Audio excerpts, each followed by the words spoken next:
Bonjour, c'est Raphaël et Étienne dans l'émission Radio Galaxie, l'émission qui vous parle des étoiles et de l'espace sur le 101.7 FM.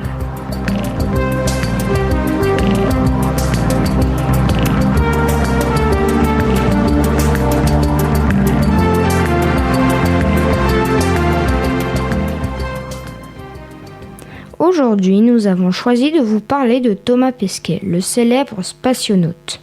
Pardon Raphaël, on ne dit pas astronaute plutôt ? Tu as raison Étienne, mais en fin de compte, ça dépend de la nationalité. En effet, on aurait pu dire astronaute si Thomas Pesquet était américain, cosmonaute s'il était russe, taïkonaute s'il était asiatique, et garganote si Thomas Pesquet avait été indien. Mais comme il est français, c'est donc un spationaute. Ah d'accord, je comprends mieux. Bon Étienne, revenons à Thomas Pesquet. Peux-tu nous le présenter ? Il est né le 27 février 1978 à Rouen, en France. Aussi champion de judo et doué au saxo, il est devenu le spationaute français le plus populaire de l'histoire.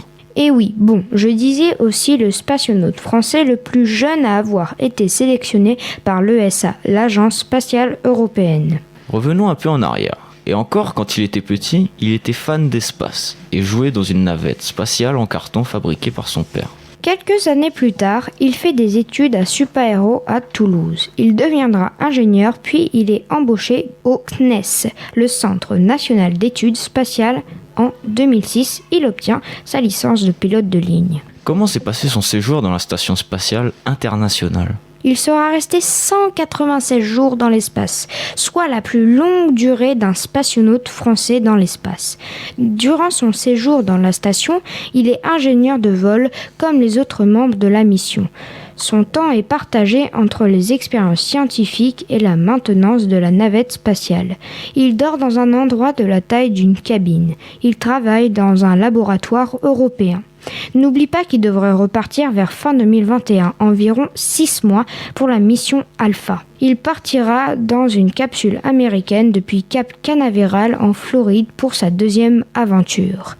Il fera des recherches sur le système du Centaure avec son équipe. Mais que font-ils au-dessus de notre planète ? Alors là-haut, ils font des expériences pour avancer dans le savoir de l'homme, sur la galaxie. Ah bon ? Ils vont le faire le tour de la galaxie ? Mais non, ils ont d'énormes machines qui leur permettent de voir extrêmement loin pour observer notre galaxie, la Voie lactée. C'était l'émission Radio Galaxie avec Raphaël et Étienne. Merci pour votre écoute et à bientôt pour une nouvelle émission.